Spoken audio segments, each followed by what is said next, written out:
Pour tous les leaders, mais pour tous les militants aussi, un congrès cela se prépare, bien sûr. Michel Rocard, vedette incontestée du congrès, a préparé celui-ci à la manière d'une campagne électorale, avec notamment beaucoup de voyages en province.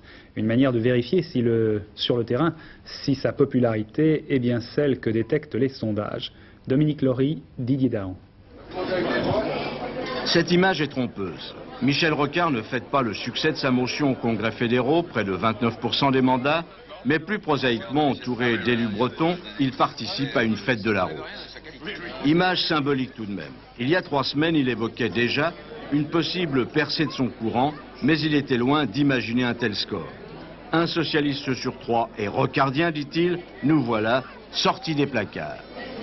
Le débat que j'ai ouvert avec mes amis, co-rédacteurs et co-signataires de la motion, a frappé nos camarades socialistes beaucoup plus profondément que je ne le pensais, puisque leur approbation vient. Et je me demande ce que ça aurait donné si on votait à bulletin secret. Alors là, camarades, vous votez en âme et conscience. Si chacun au PS, ami ou adversaire, donne son explication sur la percée des rocardiens, parler vrai pour les uns, l'art de profiter du mécontentement pour d'autres, ces lieutenants mettent en avant un socialisme qui colle à son temps, plus, fait nouveau, une présence active sur le terrain. Depuis 2 mois, en effet, Michel Rocard est en campagne, multiplie les déplacements en province avec un objectif précis. Il s'agit cette fois de peaufiner une certaine image populaire.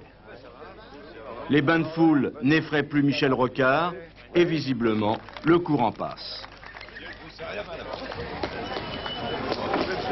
Je ne crois pas beaucoup au sondage, mais je pense que c'est lui qui sera le mieux placé pour combattre la droite en 1988.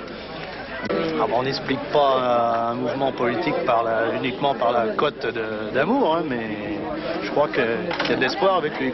C'est l'homme qu'il nous faut pour rassembler un maximum de Français. C'est une candidature formidable.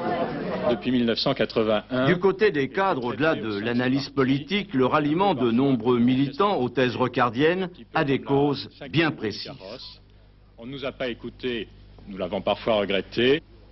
Je pense qu'un certain nombre de militants qui auparavant ne votaient pas avec ce que l'on a appelé les rocardiens, l'ex-courant C, nous ont rejoints parce qu'ils ont été relativement écœurés par un certain nombre d'événements qui se sont produits cet été. En juin, la querelle Jospin-Fabius et cet été, l'affaire Greenpeace. Bref, chez les rocardiens, on exulte, oubliant peut-être la simple logique mathématique, 29%, ce n'est pas la majorité. Cela dit, la montée de Michel Rocard dans le parti va-t-elle l'inciter à Toulouse à pousser son avantage ou à adopter une attitude plus unitaire? Tiendra-t-il compte de la réflexion de Lionel Jospin? Si Michel Rocard veut que le parti s'identifie à lui, il doit commencer par s'identifier au parti.